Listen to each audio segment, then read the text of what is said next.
آن کی آن میں سب کچھ ختم ہو جاتا ہے، اور اللہ رب العالمین نے جب اس کے اوپر آگ کا کوڑا برسایا ہے، مظلوم کی بد دعا ظالم کے خرمنوں کو جلا کر کے خاک کر دیتی۔ دنیا کے نقشے میں جس ملک کا نام سب سے اوپر آتا ہے سپر پاور ہونے کی حیثیت سے، جس نے ہمیشہ دنیا کے دوسرے ممالک کو اپنے ظلم اور تشدد کا نشانہ بنایا ہے، تاریخ اس بات پر گواہ ہے، اور ہمیشہ اپنے اشاروں پر پوری دنیا کو نچایا ہے۔ آج جب اس کے اوپر اللہ رب العالمین کا قہر برسا، اس کے ظلم و تشدد کی وجہ سے کچھ سجھائی نہیں دے رہا ہے کہ آخر جائے تو جائے کہاں، مدد مانگے تو کس سے مانگے۔ اللہ نے دنیا میں الگ الگ کیوں بنایا؟ تو کسی کو امیر بنایا، اللہ نے کسی کو غریب بنایا، کسی کو چھوٹا بنایا، کسی کو بڑا بنایا۔ کیوں ایسا اللہ نے کیا؟ سبعۃ یظلھم اللہ فی ظلہ یوم لا ظل الا ظلہ، 7 قسم کے لوگ ایسے ہیں جن کو اللہ تبارک و تعالیٰ اپنے عرش کے سائے میں جگہ نصیب فرمائے۔ ان میں سے ایک وہ حکمراں بھی ہوگا امام عادل، جس نے اپنی رعایا کے اوپر عدل و انصاف کیا، ان کے اوپر کبھی ظلم و زیادتی نہیں کی۔ ان المقسطین عند اللہ علی منابر من نور، فرمایا کہ جو عدل و انصاف کرنے والے حکمراں ہیں وہ اللہ تبارک و تعالیٰ کے ہاں قیامت کے دن نور کے ممبروں پر فائز ہوں گے۔ ان الحمد للہ نحمده ونستعینه ونستغفره ونعوذ باللہ من شرور انفسنا ومن سیئات اعمالنا، من يهده الله فلا مضل له ومن يضلله فلا هادي له، وأشهد أن لا إله إلا الله وحده لا شريك له، وأشهد أن محمدا عبده ورسوله۔ يا أيها الذين آمنوا اتقوا الله حق تقاته ولا تموتن إلا وأنتم مسلمون۔ يا أيها الناس اتقوا ربكم الذي خلقكم من نفس واحدة وخلق منها زوجها وبث منهما رجالا كثيرا ونساء، واتقوا الله الذي تساءلون به والأرحام إن الله كان عليكم رقيبا۔ يا أيها الذين آمنوا اتقوا الله وقولوا قولا سديدا يصلح لكم أعمالكم ويغفر لكم ذنوبكم، ومن يطع الله ورسوله فقد فاز فوزا عظيما۔ أما بعد فإن خير الحديث كتاب الله، وخير الهدى هدى محمد صلى الله عليه وسلم، وشر الأمور محدثاتها وكل محدثة بدعة وكل بدعة ضلالة وكل ضلالة في النار۔ فقد قال الله تبارك وتعالى في كلامه المجيد والفرقان الحميد، فأعوذ بالله من الشيطان الرجيم من همزه ونفخه ونفثه، بسم الله الرحمن الرحيم، قاف والقرآن المجيد، بل عجبوا أن جاءهم منذر منهم فقال الكافرون هذا شيء عجيب، أإذا متنا وكنا ترابا ذلك رجع بعيد، قد علمنا ما تنقص الأرض منهم وعندنا كتاب حفيظ، بل كذبوا بالحق لما جاءهم فهم في أمر مريج، أفلم ينظروا إلى السماء فوقهم كيف بنيناها وزيناها وما لها من فروج، والأرض مددناها وألقينا فيها رواسي وأنبتنا فيها من كل زوج بهيج، تبصرة وذكرى لكل عبد منيب۔ محترم حاضرین جمعہ، نوجوان ساتھیوں، اسلامی بھائیوں، اللہ رب العالمین کا بے حساب شکر و احسان ہے۔ اللہ تعالیٰ نے ہمیں اور آپ کو اس دنیا کے اندر ایک بامقصد زندگی گزارنے کے لیے پیدا فرمایا ہے۔ درود و سلام کا نذرانہ ہو ہمارے آخری حبیب جناب محمد رسول اللہ صلی اللہ علیہ وسلم پر بالخصوص اور بالعموم تمام انبیاء کرام علیہم السلام پر۔ اور ظلم کے تعلق سے کچھ باتیں آپ کے گوشے گزار کرنی ہیں۔ اللہ تعالی ہمیں صحیح اور حق بات کہنے اور ہم سب کو اس پر عمل کرنے کی توفیق عطا فرمائے۔ دیکھیے، ظلم جو ہے بہت بڑا گناہ ہے، اور اللہ تبارک و تعالیٰ نے قرآن مجید کے اندر سورہ قصص میں فرعون کا واقعہ بیان فرمایا ہے۔ اس واقعے کی طرف تھوڑا سا اشارہ اس لیے بھی کر دینا چاہتا ہوں تاکہ وہ بات ذہن میں رہے اور موجودہ حالات کو اس وقت کے حساب سے ہم موازنہ کرنے میں ہمارے لیے آسانی ہو۔ فرعون کی مثال جو اللہ تبارک و تعالیٰ نے بیان فرمائی قرآن کے اندر، بڑا ہی ظالم بادشاہ، ظلم اور تشدد کی انتہا اس نے کر دی تھی، اتنا بڑا ظالم تھا۔ قرآن نے کہا کہ یذبح ابناءہم ویستحیی نساءہم، بنو اسرائیل کے قوم میں جو بچہ پیدا ہوتا تھا ماں کی کوکھ سے اس بچے کو چھین کر کے قتل کرنے والا ظالم، کسی بچے کو جینے کا حق نہیں تھا روئے زمین پر، قتل کروا دیتا تھا، عورتوں کو چھوڑ دیتا تھا۔ اتنا ظالم و جابر کی ظلم کی انتہا اس نے کر دی اور اپنے آپ کو کہا کہ انا ربکم الاعلی، میں تمہارا رب اعلیٰ ہوں، مجھ سے بڑا کوئی نہیں، مجھ سے اوپر کوئی نہیں، سب میرے نیچے ہیں، میں سب سے اونچا ہوں۔ اور یہ بات آپ ذہن نشین کر لیں اچھی طریقے سے کہ ظالم اور ظلم کی عمر بہت ہی کم ہوتی ہے۔ ظالم اپنے ظلم کی کتنی ہی زیادہ انتہا کیوں نہ کر لے، وقت اس کی زندگی میں ایسا آتا ہے اللہ رب العالمین اس ظالم کو ذلیل و رسوا کر دیتا ہے مظلوموں کے سامنے، اور پھر مظلوموں کے دلوں کو ٹھنڈک محسوس ہوتی ہے۔ دنیا کے اندر ظالم کو کیفر کردار تک پہنچاتا ہے مظلوم کی آنکھوں کے سامنے۔ دیکھیے اس کا انجام کیا ہوا۔ حضرت موسیٰ علیہ السلام کو پکڑنے کے لیے، ان کی قوم کو گرفتار کرنے کے لیے اپنا لاہو لشکر لے کر کے چلا تھا۔ پیچھے فرعون کا لشکر ہے، سامنے سمندر ہے، جائیں تو جائیں کہاں؟ پیچھے واپس لوٹیں گے دشمن پکڑ لے گا، آگے بھاگیں گے تو دریا میں ڈوب جائیں گے۔ بچنے کا کوئی راستہ نہیں تھا، لیکن جہاں راستہ نہ ہو اللہ وہاں راستہ نکال دیتا ہے۔ اپنی لاٹھی پانی پر انہوں نے مارا اور اللہ نے وہاں راستہ پیدا کر دیا۔ جیسے فرعون وہاں سے گزر رہا تھا، اللہ کی مار اس کے اوپر پڑی، فوراً ڈوب گیا۔ فرق ہو گیا اپنی قوم کے ساتھ، اپنے لاہو لشکر کے ساتھ، اور جب وہ ڈوبا نے کہا کہ اب میں ایمان لاتا ہوں جیسے کہ تم اپنے رب پر ایمان لائے۔ اللہ رب العالمین کی پھٹکار اور اللہ کی مار پڑی اس کے اوپر، اللہ نے کہا کہ اب ایمان لاتا ہے۔ میرے بھائیو، ظالم جو ہے اس کا ظلم اور اس کی عمر بہت ہی کم ہوتی ہے۔ دنیا میں لوگ اس بات سے پریشان ہوتے ہیں ہمارے اوپر بہت ظلم ہو رہا ہے، کہاں ہے اللہ؟ کہاں ہے اللہ؟ کب سنے گا؟ اللہ سنتا ہے، اللہ ضرور سنتا ہے مظلوم کی۔ اللہ تبارک و تعالیٰ کو ظلم کس قدر ناپسند ہے، کس قدر ناپسند ہے، آپ ایک حدیث قدسی سے اس کا اندازہ لگا سکتے ہیں۔ انی حرمت الظلم علی نفسی، میں نے اپنے اوپر ظلم کو حرام کر لیا ہے اور میں نے اسے تمہارے اوپر بھی حرام کر دیا ہے، لہٰذا تم ایک دوسرے پر ظلم نہ کرنا۔ پڑوسی پر ظلم کرے، نہ بھائی بھائی پر ظلم کرے، اور نہ ہی انسان کسی حیوان پر ظلم کرے۔ اللہ نے اس کو حرام قرار دے دیا اور اس کا دائرہ بہت وسیع۔ بسم اللہ توکلت علی اللہ، اللہ کے نام کے ساتھ، اللہ ہی پر میں توکل کرتا ہوں، لا حول ولا قوت الا باللہ۔ اور اللہ کے رسول صلی اللہ علیہ وسلم نے یہ جو تعلیم دی، ایک اور دعا سکھائی، اللہم انی اعوذ بک ان اضل او ازل۔ اللہ کے رسول نے تعلیم دی کہ اللہ سے پناہ مانگو، کس چیز کی؟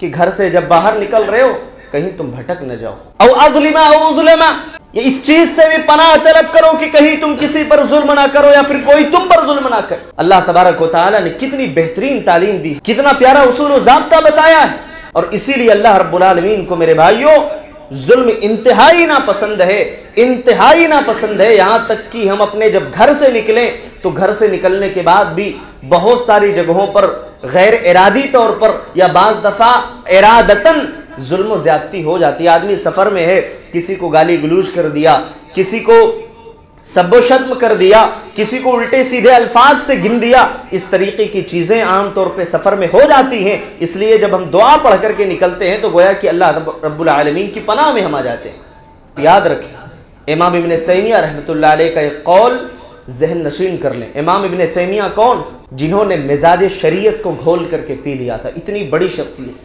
اپنے دور کے آل راؤنڈر عالم، اور اتنی کتابیں لکھ کر کے چلے گئے کہ پڑھتے پڑھتے ہماری عمر گزر جائے گی، وہ کتابیں ختم نہیں ہوں گی، اتنی برکت دی تھی اللہ نے ان کی عمروں۔ انہوں نے لکھا ہے کہ اگر کوئی حکومت حکومت ہو اور ظلم و زیادتی کرنے والی حکومت ہو نا، تو اللہ رب العالمین اس حکومت کو نیست و نابود کر دیتا ہے اگر وہ ظلم کرنے والا ہے۔ اور اگر کوئی نان مسلم حکومت ہو، انصاف پسند ہو، اللہ اس کی حکومت کو باقی رکھتا ہے۔ کہ اللہ کو ظلم کس قدر ناپسند ہے، اللہ کو ظلم کس قدر ناپسند ہے کہ ایک مسلم حکمراں اگر ظالم و جابر ہے اللہ اس کی حکومت کو برباد کر دے، اور اگر کوئی نان مسلم حکومت ہے لیکن انصاف پسند ہے تو اس کی حکومت کو اللہ رب العالمین باقی رکھے۔ انصاف کرنا یہ دنیا کے اندر کوئی معمولی کام نہیں، بہت بڑی فضیلت ہے انصاف کی۔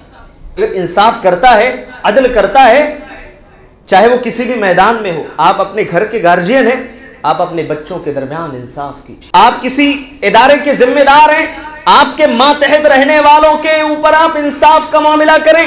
آپ کو اللہ نے استاذ بنایا ہے، اپنے طلبہ اور شاگردوں کے درمیان انصاف کریں۔ اللہ کے نبی فرماتے ہیں سبعۃ یظلھم اللہ فی ظلہ یوم لا ظل الا ظلہ، 7 قسم کے لوگ ایسے ہیں جن کو اللہ تبارک و تعالیٰ اپنے عرش کے سائے میں جگہ نصیب فرمائے۔ ان میں سے ایک وہ حکمراں بھی ہوگا امام عادل، جس نے اپنی رعایا کے اوپر عدل و انصاف کیا، ان کے اوپر کبھی ظلم و زیادتی نہیں کی۔ اور آگے آئیے، اللہ کے نبی فرماتے ہیں ان المقسطین عند اللہ علی منابر من نور، فرمایا کہ جو عدل و انصاف کرنے والے حکمراں ہیں، جو عدل کرنے والے بادشاہ ہیں، اللہ تبارک و تعالیٰ کے ہاں قیامت کے دن نور کے ممبروں پر فائز ہوں گے۔ یہ کس کی فضیلت ہے؟ عدل و انصاف کرنے کی فضیلت ہے۔ عدل و انصاف کو ہلکے میں نہ لو کہ نہیں کوئی بات نہیں فلاں آدمی، اسی لیے قرآن کے اندر کہا گیا نا کہ دیکھو ان اللہ یأمر بالعدل والاحسان، اللہ تعالیٰ تم کو حکم دیتا ہے کس چیز کا؟ عدل کرنے کا، احسان کرنے کا۔ عام طور پہ جب بات اپنوں کی آتی ہے کہ اپنے، چاہے وہ ہمارا دوست ہو، رشتہ دار ہو، قریبی کوئی ہو، اگر اس سے ظلم و زیادتی ہو تو آدمی عام طور پہ اس کے سپورٹ میں کھڑا ہو جاتا ہے کہ نہیں کوئی بات نہیں بھائی، تو نے جو کیا ہے وہ غلط نہیں، صحیح ہے۔ یہ بھی غلط ہے میرے بھائی۔ اگر اپنا بھی کہیں ظلم و زیادتی کر رہا ہو، اس کی طرفداری کے لیے کھڑے ہونا، اس کی تعریف کرنا بھی ظلم ہے۔ یہ وَلَا تَرْكَنُوا إِلَى الَّذِينَ ظَلَمُوا، ظالموں کی طرف تم مائل نہ ہونا۔ اور اللہ نے یہ حکم دیا ہے کہ تَعَاوَنُوا عَلَى الْبِرِّ وَالتَّقْوَى وَلَا تَعَاوَنُوا عَلَى الْإِثْمِ وَالْعُدْوَانِ۔ مسلمانوں کان کھول کر کے سنو، اللہ فرماتے ہیں تقوی میں، نیکی کے معاملات میں ایک دوسرے کا تعاون کیا کرو، اور برائی کے معاملے میں ایک دوسرے کا تعاون نہ کیا کرو۔ برائی کے معاملے میں تعاون نہیں کرنا ہے، برائی الگ ہے۔ عدل و انصاف کا معاملہ ہے، وہاں آپ کھڑے ہو جائیں، لیکن جہاں ظلم ہے، اسی لیے اللہ کے رسول صلی اللہ علیہ وسلم نے کتنی پیاری بات بیان فرمائی۔ اللہ کے رسول صلی اللہ علیہ وسلم نے کہا کہ تم اپنے بھائی کی مدد کرو، انصر اخاک ظالما او مظلوما، چاہے وہ ظالم ہو چاہے مظلوم ہو، اپنے بھائی کی مدد کرو۔ صحابہ پریشان ہو گئے، کہ اللہ کے رسول مظلوم ہے تو مدد کرنا سمجھ میں آتا ہے، لیکن ظالم ہے تو کیسے اس کی مدد کریں گے؟ تو اللہ کے نبی نے کہا کہ اگر ظالم ہے تمہارا بھائی تو اس کو ظلم سے روک کر کے تم اس کی مدد کرو۔ تمہارا بھائی اگر ظلم کرنے والا ہے تو اس کے ہاتھ کو ظلم و تشدد سے روک لو، اور یہ روکنا اس کے ساتھ انصاف ہے، یہ روکنا اس کے ساتھ عدل ہے۔ یہ بہت خطرناک چیز ہے میرے بھائیو۔ اللہ تبارک و تعالیٰ نے لوگوں کو مختلف بنایا ہے۔ ہمارے ہاں ایک کانسیپٹ بہت زیادہ عام ہے اور اس کو لوگ پھیلاتے بھی ہیں، عام طور پہ جو ملحدین ہیں، جو اسلام کے دشمن ہیں، جو ناستک ہیں، وہ یہ بات بہت زیادہ کہتے ہیں کہ اللہ نے دنیا میں الگ الگ کیوں بنایا؟ اگر اللہ ہے تو کسی کو امیر بنایا، اللہ نے کسی کو غریب بنایا، کسی کو چھوٹا بنایا، کسی کو بڑا بنایا، کیوں ایسا اللہ نے کیا؟ یہ اللہ رب العالمین کا عدل و انصاف ہے۔ اللہ نے کسی کو چھوٹا، کسی کو بڑا، امیر اور غریب اس لیے بنایا تاکہ جو امیر ہے وہ غریب کے کام آ سکے، اور جو غریب ہے وہ امیر کے کام آ سکے، چھوٹا اپنے بڑے کے کام آئے، اور ایک دوسرے پر ظلم و زیادتی نہ ہو۔ کیونکہ جس حساب سے ہم سوچ رہے ہیں کہ دنیا میں سارے لوگ برابر ہونا چاہیے، سب مالدار ہوں، تو بتاؤ ہمیں ہمارے گھروں میں یا ہمارے اپنے کاروبار کے معاملے میں یا دنیا کی دیگر چیزوں میں اگر ہمیں تعاون اور مدد کی ضرورت پڑے گی، کون آئے گا؟ سب کو اللہ نے ایک جیسا بنا دیا، کون آئے گا مدد کرنے کے لیے؟ بھائی ہمارے پاس پیسہ، ہمیں کوئی ضرورت نہیں پیسے کی، میں کیوں جاؤں کسی کے یہاں کام کرنے؟ تو یہ اللہ کا انصاف ہے جو اللہ نے دنیا میں چھوٹا اور بڑا بنایا ہے، لوگوں کو امیر اور غریب بنایا ہے اللہ نے۔ اس کا غلط مطلب لوگوں نے جب نکالا تو غلط مطلب نکال کر کے ایک دوسرے کے ساتھ ظلم و زیادتی کرنے لگ گئے۔ طاقتور نے یہ سمجھ لیا کہ جب ہم پاورفل بن جائیں تو کمزور کے اوپر ہم ظلم کر سکتے ہیں، اسے اپنے تحت رکھنا ہے، اس کو اپنے ظلم و زیادتی کا نشانہ بنانا ہے۔ اور اسی لیے عام طور پر جب کوئی بہت زیادہ پاورفل بنتا ہے، بہت زیادہ طاقتور بنتا ہے، تو اپنے کمزوروں کو وہ آنکھ دکھانے لگتا ہے. وَلَا تَحْسَبَنَّ اللَّهَ غَافِلًا عَمَّا يَعْمَلُ الظَّالِمُونَ. یہ جو ظالم کر رہے ہیں نا، تم یہ سمجھ رہے ہو کہ اللہ غافل ہے. ارے اللہ غافل نہیں، اللہ سب دیکھ رہا ہے، اللہ سب دیکھ رہا ہے. آج آپ دیکھ لیجئے دنیا کے نقشے میں جس ملک کا نام سب سے اوپر آتا ہے سپر پاور ہونے کی حیثیت سے، جس نے ہمیشہ دنیا کے دوسرے ممالک کو اپنے ظلم اور تشدد کا نشانہ بنایا ہے، تاریخ اس بات پر گواہ ہے، اور ہمیشہ اپنے اشاروں پر پوری دنیا کو نچایا ہے. آج جب اس کے اوپر اللہ رب العالمین کا قہر برسا اس کے ظلم و تشدد کی وجہ سے، تو آج وہ پریشان ہے، اسے کچھ سجھائی نہیں دے رہا ہے کہ آخر جائے تو جائے کہاں، مدد مانگے تو کس سے مانگے.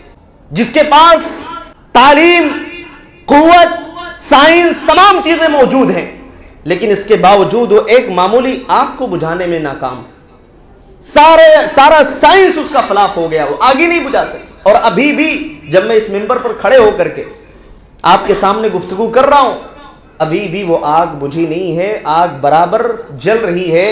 اور اب یہ بھی بتایا جا رہا ہے کہ وہ آگ عجیب و غریب شکل اختیار کر چکی ہے، اور لوگوں نے حکومت پر بھروسے کرنا چھوڑ دیا. اب پرائیویٹ یعنی کہ الگ الگ لوگوں نے اپنی طرف سے آگ بجھانے والوں کو ہائر کیا ہے کہ تاکہ وہ جو ہے آگ بجھا سکیں، اور اپنی جیب سے لوگ خرچ دے رہے ہیں.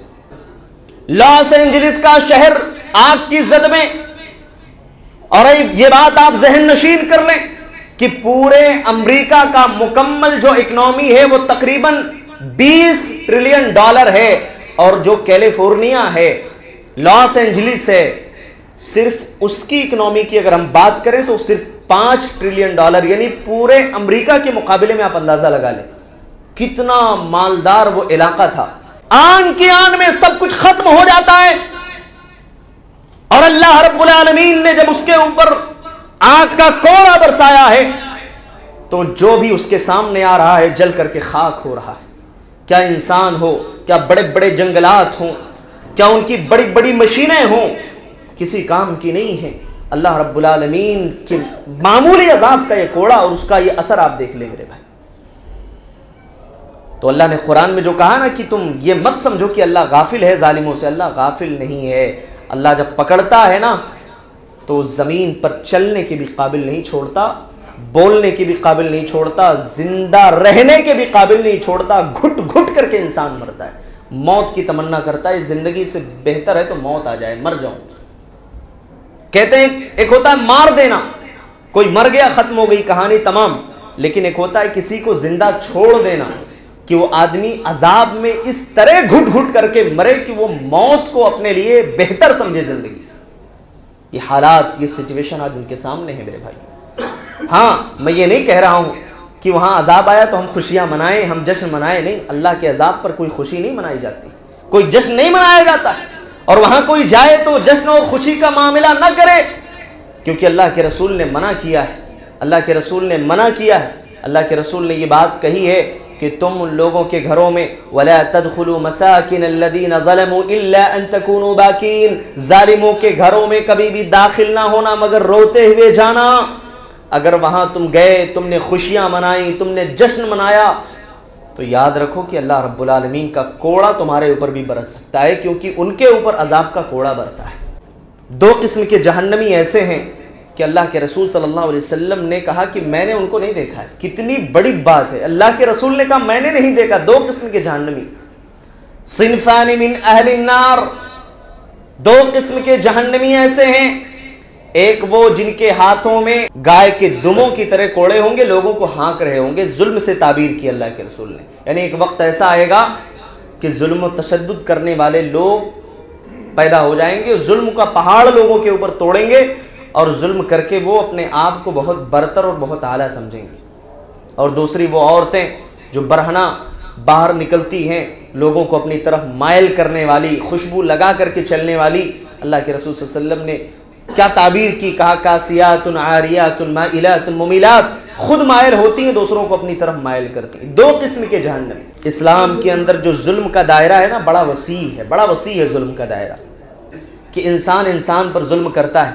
آج آپ دیکھ لیں کتنے ایسے گھر ہیں کہ شوہر ظالم، کتنے ایسے گھر ہیں کہ بیوی ظالم ہے، کتنے ایسے گھر ہیں کہ پڑوسی ظالم ہے، کتنے ایسے گھر ہیں کہ بھائی ظالم ہے، کتنے ایسے علاقے ہیں کہ جہاں اثر و رسوخ والے ہیں وہ ظالم ہیں، کتنے ایسی جگہیں ہیں جہاں آدمی اونچے مقام پر فائز ہے تو اپنے کمزور پر ظلم کر رہا ہے، کتنی ایسی جگہیں ہیں کہ طاقتور کمزور پر ظلم کر رہا ہے۔ یاد رکھنا کہ اللہ رب العالمین کو یہ بات بھی پسند نہیں ہے چہ جائے کہ کوئی انسان کسی انسان کے اوپر ظلم کرے، کوئی انسان کسی انسان کو ظلم و تشدد کا نشانہ بنائے۔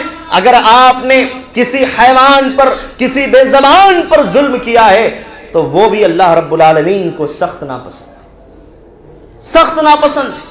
یاد رکھنا اس بات کو، اسلام وہ مذہب ہے کہ جہاں ایک طرف ایک کتے کو پانی پلانے پر جنت کی بشارت مل جاتی ہے ایک زانیہ عورت کو، وہیں دوسری طرف کسی بلی کو باندھ کر کے رکھنے کی وجہ سے اللہ رب العالمین اس عورت کو جہنم رسید کر دیتا ہے۔ ایک نبی گزرے ہیں، پیغمبر گزرے ہیں، اور ان کو ایک چونٹی نے کاٹ لیا تھا۔ بہت غور سے سننا میرے بھائی، ایک چونٹی نے جب ان کو کاٹ لیا تو انہوں نے چونٹیوں کا جو پورا علاقہ تھا اس کو آگ کے حوالے کر دیا۔ اللہ اکبر۔ ہم سمجھتے ہیں نا کہ معمولی تو بے زبان ہے، مار دو، کچھ بھی کر دو، کون بولنے والا ہے، کون دیکھنے والا ہے۔ کہا کہ اس معمولی سی چونٹی کے اوپر جب انہوں نے آگ کے حوالے کیا، ساری چونٹیوں کو جلا دیا، اللہ رب العالمین نے فوراً ان کے اوپر وحی نازل فرمائی کہ اے پیغمبر، جس چونٹی نے تمہیں کاٹا تھا صرف اس کو ہی سزا کیوں نہیں دی، سارے چونٹیوں کو کیوں جلا دیا جو اللہ کے تسبیح میں، اس کی حمد و ثنا میں مشغول تھی۔ اللہ اکبر۔ اللہ رب العالمین سن رہا ہے، اللہ دیکھ رہا ہے، اللہ رب العالمین دیکھ رہا ہے کہ بے زبان جو اللہ کی حمد و ثنا بیان کرتے ہیں اگر ان پر بھی کوئی ظلم کرے تو اللہ کو وہ بھی گوارا نہیں، اللہ کو وہ بھی پسند نہیں۔ پیارے نبی صلی اللہ علیہ وسلم مدینے کے ایک باغ میں داخل ہو رہے ہیں، ایک اونٹ آتا ہے۔ اللہ کے رسول صلی اللہ علیہ وسلم، دیکھیے بہت سارے جانور انسانوں سے مانوس جلدی ہو جاتے ہیں، انہی میں سے ایک اونٹ بھی۔ اونٹ یاد رکھیے کہ اپنے دوست اور دشمن کو پوری زندگی نہیں بھولتا۔ اگر اونٹ کو یا اس کے بچے کو اس کے آنکھوں کے سامنے آپ نے اگر تکلیف دی اور مارا، اور کبھی اونٹوں کے باڑ میں آپ غلطی سے چلے گئے تو اپنی جان کی خیر منانا، کیونکہ کبھی بھی وہ حملہ آپ کے اوپر کر سکتا ہے۔ یہ بات آپ یاد رکھنا، کیونکہ وہ کبھی بھی ہمیشہ اپنے دوست اور دشمن کو پہچان کر کے رکھتا ہے۔ اللہ کے رسول کے پاس وہ اونٹ آیا، آپ تو رحمت للعالمین ہے نا، ہر کسی کے جذبات کو آپ پہچان لیتے تھے۔ رحمت للعالمین اللہ نے کہا، کتنی پیاری بات، وما ارسلناک الا رحمت للعالمین۔ میں نے اپنے حبیب کو، میں نے اپنے پیغمبر کو لوگوں ساری کائنات کے لیے رحمت للعالمین بنایا، صرف انسانوں کے لیے نہیں، حیوانوں کے لیے بھی میرے نبی رحمت ہے، حیوانوں کے لیے بھی، بے زبانوں کے لیے بھی۔ وہ اونٹ کھڑا ہوا اللہ کے رسول صلی اللہ علیہ وسلم کے پاس، رونے لگا، اس کی آنکھوں سے آنسو۔ اللہ کے رسول نے اس کے مالک کو بلایا، آپ سمجھ گئے کہ اس کی کیا تکلیف ہے۔ اس کے مالک کو بلایا میرے نبی نے، کہا کہ تم اس سے کام زیادہ لیتے ہو، اسے کھلاتے نہیں ہو، اس کو تکلیف دیتے نہیں ہو۔ اللہ کی قسم، ان بے زبانوں کے بارے میں اللہ رب العالمین سے ڈرتے رہنا تم، کہ کل قیامت کے دن تمہیں اللہ کی بارگاہ میں جواب دینا پڑے۔ ان مظلوموں کے بارے میں، ان بے زبانوں کے بارے میں آگاہ ہو جاؤ تم، اللہ رب العالمین کے ہاں تم کیا جواب دو۔ اللہ اکبر۔ یہ نبی کی تعلیم ہے میرے بھائی، کہ بے زبانوں پر ہم بہت غصے میں آتے ہیں۔ گھر کا غصہ ہے، کسی نے بھینس پال رکھی ہے، کسی نے گائے پال رکھی ہے، اب گھر میں کوئی معاملہ ہوا بیوی بچوں کے ساتھ، وہ گائے اور بھینس کی باڑ میں گیا، جانوروں کو بے دریغ مارنا شروع کر دیا۔ یہ جہالت ہے، یہ بے انتہا جہالت ہے۔ ارے انہوں نے کیا غلطی کی ہے؟ ان کے اوپر تم ظلم کیوں کر رہے ہو؟ اللہ رب العالمین سے ڈر نہیں ہے، اللہ کا خوف نہیں ہے۔ اگر وہ اپنی آہ نکال دیے اللہ کے سامنے، انہوں نے شکایت کر دی نا، تو پھر تمہاری ہستی کھیلتی دنیا برباد ہو سکتی ہے۔ کیونکہ یہ بات آپ یاد رکھنا، ذہن نشین کر لینا کہ دعا اور بد دعا کے قانون میں اللہ رب العالمین کے ہاں فرق ہے۔ دعا کی قبولیت کے لیے ایمان شرط ہے، ایمان والا ہونا چاہیے، لیکن بد دعا کی قبولیت کے لیے ایمان شرط نہیں ہے۔ کسی نان مسلم پر ظلم کرو گے، کسی عیسائی پر، کسی کرسچن پر، کسی بے زبان پر، کسی بھی مذہب کے ماننے والے پر، کسی بھی قوم اور قبیلے سے تعلق رکھنے والے پر اگر ظلم و تشدد کا نشانہ بنایا تو اس مظلوم کے پاس ایک ایسا ہتھیار ہے جس ہتھیار کا جواب دنیا میں کسی کے پاس نہیں، جس ہتھیار کا جواب دنیا میں کسی کے پاس نہیں ہے۔ اس نے اگر اپنے رب سے شکایت کر دی، اللہ سے بد دعا کر دیا، تو میرے بھائیو اللہ تبارک و تعالی خود بیان فرماتا ہے، حدیث قدسی ہے کہ میں اس مظلوم کے ساتھ کھڑا ہوں، میں اس مظلوم کے ساتھ کھڑا ہوں، بے عزتی و جلالی، میرے عزت کی قسم، میرے جلال کی قسم، اے میرے مظلوم بندے، جس نے ظلم کیا ہے تمہارے اوپر، میرے اوپر یہ واجب ہے، میں تمہاری مدد کر کے رہوں گا، اگرچہ کی دیر سے ہی صحیح میری مدد آئے گی، انتظار کرنا، میری مدد آئے گی، اور میں اس ظالم کو کیفر کردار تک پہنچا کر کے رہوں، انجام تک وہ پہنچے گا۔ یہ اللہ نے خود بیان کیا ہے، حدیث قدسی، جو حدیث اللہ کے رسول جس حدیث کو ڈائریکٹ اپنے رب سے روایت کرے وہ حدیث قدسی ہے میرے بھائی۔ آپ نے کیا نہیں دیکھا ان مظلوم مسلمانوں کو، ان بچوں کو جن کے اوپر جن کی راتوں کی نیندیں حرام کی گئی تھی، جن مظلوموں کو ستایا گیا تھا، جن مظلوموں کے گھروں کو ویران کیا گیا تھا، جن مظلوموں کو ظلم و تشدد کا نشانہ بنایا گیا تھا۔ پوری دنیا کی زبانیں گنگ تھی، پوری دنیا خاموش تھی، کوئی بولنے کے لیے تیار نہیں تھا، ظالم کے خلاف آواز اٹھانے کے لیے تیار نہیں تھا۔ اور آج جب اللہ رب العالمین کی گرفت آئی ہے تو دنیا مدد کی گہار لگا رہی۔ آج جب اللہ رب العالمین کی گرفت آئی ہے تو دنیا کہہ رہی ہے کہ بہت غلط ہو رہا ہے۔ غلط نہیں، اللہ کا انصاف جب ہوتا ہے نا تو اللہ کا انصاف اس زمین پر بھی ہوتا ہے، اور مرنے کے بعد حشر کے میدان میں بھی انصاف ہوگا، وہ مکمل انصاف ہوگا۔ یہ تو دنیا کا معمولی سا اللہ رب العالمین کی گرفت ہے، معمولی پکڑ ہے، یہ بات آپ یاد رکھیں۔ اسی طریقے سے میرے بھائیوں کچھ ایسی شکلیں ہیں کہ جس کو ہم ظلم سے تعبیر کرتے ہیں۔ ظلم کی بہت ساری شکلیں ہیں، میں مختصر وقت میں چاہوں گا کہ وہ شکلیں آپ کے سامنے رکھ دی جائیں تاکہ جو میرا موضوع ہے وہ مکمل ہو جائے۔ ظلم کی ایک شکل یہ بھی ہے کہ کسی کو ناحق قتل کر دینا۔ آج ہمارے سماج کے اندر، ہمارے معاشرے کے اندر، نوجوانوں کے اندر ایک برائی، اللہ حفاظت کرے، ایسی عام ہوتی جا رہی ہے۔ یہ میں عام جملہ نہیں بول رہا ہوں، اس سے مراد وہ نوجوان ہیں جو اس برائی کے اندر مبتلا ہیں کہ وہ گینگ کھیلتے ہیں۔ ہمارا گینگ بہت زیادہ پاورفل ہے، ہم جس کو چاہیں نیچا دکھا دیں، جس کو چاہیں دھمکا دیں، جس کو چاہیں مار دیں، جس کو چاہیں ناحق ستائیں یا اس پر جو ہے جان لیوا حملہ کریں۔ اس طریقے کی چیزیں بہت عام ہو رہی ہیں اور اس کو کرنے میں نوجوان فخر محسوس کرتا ہے۔ ابھی 2 دن پہلے، 2 دن نہیں بلکہ کل ہی کی بات ہے، ناسک کے ساکی ناکا کے 90 فٹ روڈ کی ایک ویڈیو بہت زیادہ وائرل ہے کہ وہاں کسی نوجوان کو، کسی بچے کو کچھ لوگوں نے گھیر لیا اور مارنا شروع کر دیا۔ اب بتائیے اس طریقے کی چیزیں کہ ناحق حملہ کرنا، ناحق کسی کو ستانا یا اس پر جان لیوا حملہ کرنا، میرے بھائیوں یہ ظلم ہے اور اللہ رب العالمین جو ہے اس پر گرفت فرماتا ہے۔ اس لیے کبھی بھی کسی پر بھی، ایک انسان کو انسان ہونے کی حیثیت سے اس کی جان کو تحفظ ہے۔ ایسا نہیں ہے کہ کوئی کسی دوسرے مذہب کا ماننے والا ہے تو اب آپ کو پوری آزادی کہ اس کو جہاں پاؤ پکڑ کے مارو، جہاں پاؤ اس کو ستاؤ، ظلم کرو۔ میرے بھائیوں اسلام اس کی ہرگز اجازت نہیں دیتا ہے، ہرگز اجازت نہیں دیتا ہے اسلام، اللہ نے منع فرمایا۔ اسی طریقے سے میرے بھائیوں دوسری شکل ظلم کی یہ ہے کہ کسی کی کوئی چیز ہڑپ لینا۔ اس کی کئی مثالیں دی جا سکتی ہیں۔ آج ہمارے معاشرے کے اندر آپ دیکھ لیں، بہنیں ہیں بیچاری، جتنی زیادہ بہنیں مظلوم ہیں کہ تمام بھائی کھڑے ہو گئے اور ساری بہنوں سے ایک زبان ہو کر کے کہہ دیا تمہاری شادی کر دی، جتنا دینا تھا دے لیا، سب کچھ تم کو تمہاری شادی میں حساب کتاب برابر ہو گیا، اب جو ہے باپ کی جائیداد میں تمہارا کوئی حصہ نہیں۔ میرے بھائیوں یہ ظلم و زیادتی کرنا بند کرو، اپنی بہنوں کو وراثت سے محروم نہ کرو، اللہ نے محروم نہیں کیا ہے انہیں، اور اگر محروم کرو گے تو یاد رکھو کہ اللہ کے ہاں جواب دینے کے لیے تیار ہو جاؤ۔ کسی کی کوئی چیز آپ ہڑپتے ہو، اگر کسی کی زمین آپ ہڑپتے ہو، پوری زمین ہڑپ لینا تو بہت دور کی بات، اللہ کے رسول صلی اللہ علیہ وسلم نے فرمایا کہ جس نے اپنے کسی بھائی کی ایک بالشت زمین بھی ظلمن لیا، اللہ رب العالمین قیامت کے دن اسے 7 زمینوں کا ہار بنا کر کے اس کے گلے میں ڈال دے گا۔ یہ جو پوری زمین ہماری ہے نا، یہ پوری زمین، اس کی طرح 7 اور زمینیں اس کا ہار بنا کر کے اس کے گلے میں ڈال دیا جائے گا۔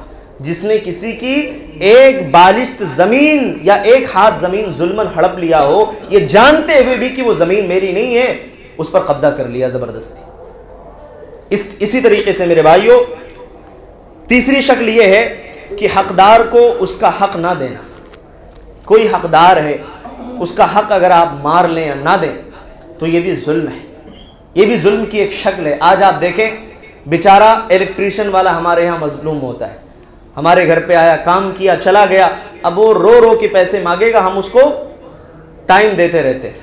اسی طریقے سے چائے کی دکان والا ہے، ہم نے اپنا ماہانہ بنا رکھا ہو، ٹھیک ہے آپ بنائیے، کوئی مسئلہ نہیں، لیکن وہ بیچارہ بار بار پیسے مانگے، بار بار مطالبہ کرے، یہ غلط ہے۔ آپ اس کو دے دیں، آپ کے جیب میں پیسے ہوں، اس کے باوجود آپ کے نہیں ابھی نہیں ہے، بعد میں جو ہے آپ کو دیں گے۔ یاد رکھیے، اللہ کے رسول صلی اللہ علیہ وسلم نے کہا کہ اگر کوئی کسی کا حق نہ دے، کسی سے آپ نے مزدوری کروا لیا، کام کروا لیا، اس کی مزدوری نہیں دی، ہاں، تو قیامت کے دن اللہ تبارک و تعالی اس شخص سے انتقام لینے کے لیے تیار ہے۔ یعنی اللہ رب العالمین اس شخص کے سامنے کھڑا ہو جائے اس سے جھگڑنے کے لیے، اور اللہ رب العالمین کے سامنے کوئی کھڑا ہو سکتا ہے؟ اس لیے میرے بھائیوں، مزدور کو اس کا پسینہ سوکھنے سے پہلے اس کی مزدوری دے دیا کرو، اس کو دائیں بائیں نہ گھمایا کرو۔ بینک میں پیسے رکھے ہیں، جیب میں پیسے ہیں، لیکن آدمی گھما رہا ہے۔ اور آج حالات تو ایسے ہیں کہ آدمی اپنے بھائی پر اتنا بھروسہ نہیں کرتا جتنا غیر پر کرتا ہے۔ یہ ہمارے اخلاق کی گراوٹ کا نتیجہ ہے کہ ہم جو ہے اخلاقی طور پر گر چکے ہیں کہ ہمارا بھائی ہی ہمارے اوپر بھروسہ اور اعتماد نہیں کر رہا ہے۔ اسی طریقے سے میرے بھائیوں، ایک ظلم کی شکل یہ بھی ہے کہ حق کو احسان کے طور پر دیا جائے۔ عام طور پہ ہوتا یہ ہے کہ آپ نے کسی کو قرض دے دیا، آپ نے کسی کو قرض دے دیا، اب جس کو آپ نے قرض دیا ہے اس سے آپ بار بار مانگ رہے ہیں، بار بار مطالبہ کر رہے ہیں کہ بھائی میرا قرض واپس دے دو، مجھے ضرورت ہے۔ اب ایک دن ایسا آئے گا کہ آپ کے پاس کال آئے گا کہ بھائی آپ کا پیسہ میں بھیج رہا ہوں۔ یا بعض دفعہ ایسا ہوتا ہے کہ آدمی کئی بہانے بناتا ہے، جھوٹ بھی بولتا ہے، کئی بہانے۔ آپ جو ہے پیسے کا مطالبہ کریں یا گھر پر چلے جائیں تو بچوں سے کہے کہ بھائی بول دو کہ والد صاحب نہیں ہے، اور بچے بھی بڑے معصوم ہوتے ہیں، وہ باہر آ کر کے بولتے ہیں کہ ایسا ہے، ابو کہہ رہے ہیں کہ ابو جو ہے گھر پر نہیں ہے۔ ظاہر سی بات ہے کہ باہر جو کھڑا ہے وہ تو اتنا کم عقل نہیں ہے نا۔ اس طریقے سے گھماتے رہنا، نمبر کئی رہیں گے ان کے پاس، ایک نمبر آپ بلاک کر دیں، دوسرا سم چالو ہو گیا، تیسرا چالو ہے، اس طریقے سے لوگوں کو گھمانا پھرانا، یہ مسلمان کا رویہ ہے، مسلمان کا طریقہ ہے۔ اور اس کے بعد ایک دن ایسا آئے گا کہ وہ جناب قرض کی نوٹ کی گڈی لے کر کے آپ کے پاس پہنچیں گے اور آپ کے سامنے رکھ دیں گے، اور ایسا لگے گا کہ آپ کے اوپر احسان کر رہے ہیں، ایسا لگے گا کہ احسان کر رہے ہیں، بھائی ہمارا قرض انہوں نے واپس کر دیا، آپ کا بہت بہت شکریہ بھائی، بہت بہت شکریہ۔ میرے بھائیوں، احسان کے طور پر کسی کے حق کو یا قرض کو واپس دینا اور اس کو احسان سمجھنا کہ میں دے رہا ہوں، بہت بڑا احسان سمجھو، آئندہ اگر ایسی غلطی کی تو پھر تمہارا پیسہ ملے گا نہیں، بھول جاؤ۔ اور کئی تو اتنے نالائق قسم کے لوگ ہوتے ہیں، معاف کیجئے گا میں اتنا شدید لفظ استعمال کر رہا ہوں، کہ وہ لینے کے بعد اگر 2-4 بار ان سے مطالبہ کر لیا جائے تو وہ برجستہ کہتے ہیں کہ جاؤ نہیں دوں گا، کیا کرنا ہے کر لو۔ ایسے بھی لوگ ہیں دنیا میں، ایسے بھی لوگ جیتے ہیں میرے بھائیوں۔ اسی لیے آپ یاد رکھیں کہ ظلم اللہ کو ناپسند ہے، اور اگر دنیا میں کسی پر ظلم کیا ہے، کسی کو گالی دی ہے، کسی کا حق مارا ہے، کسی کو ستایا ہے، تو ابھی بھی وقت ہے اس کے ساتھ اپنا معاملہ حل کر لو۔ کسی کا حق لیا ہے اس کو واپس کر دو، کیونکہ اگر وہ اللہ کے سامنے کھڑا ہو گیا، حشر کے میدان میں اس نے پکڑ لیا، تو پھر اللہ رب العالمین کے ہاں کوئی بچانے والا نہیں، کوئی مددگار نہیں۔ اللہ سے دعا ہے کہ اللہ رب العالمین ہم تمام کو ظلم و تشدد سے بچائے۔ اللہ تبارک و تعالی کہنے اور سننے سے زیادہ ہمیں عمل کی توفیق نصیب فرمائے۔ اللہ رب العالمین مظلوم مسلمانوں پر اپنی رحمتوں کا نزول فرمائے، اللہ تعالیٰ ظالموں کو کیفر کردار تک پہنچائے۔ اللہ رب العالمین ہمیں توحید پر زندہ رکھے، توحید پر ہمارا خاتمہ نصیب فرمائے، آمین، تقبل یا رب العالمین۔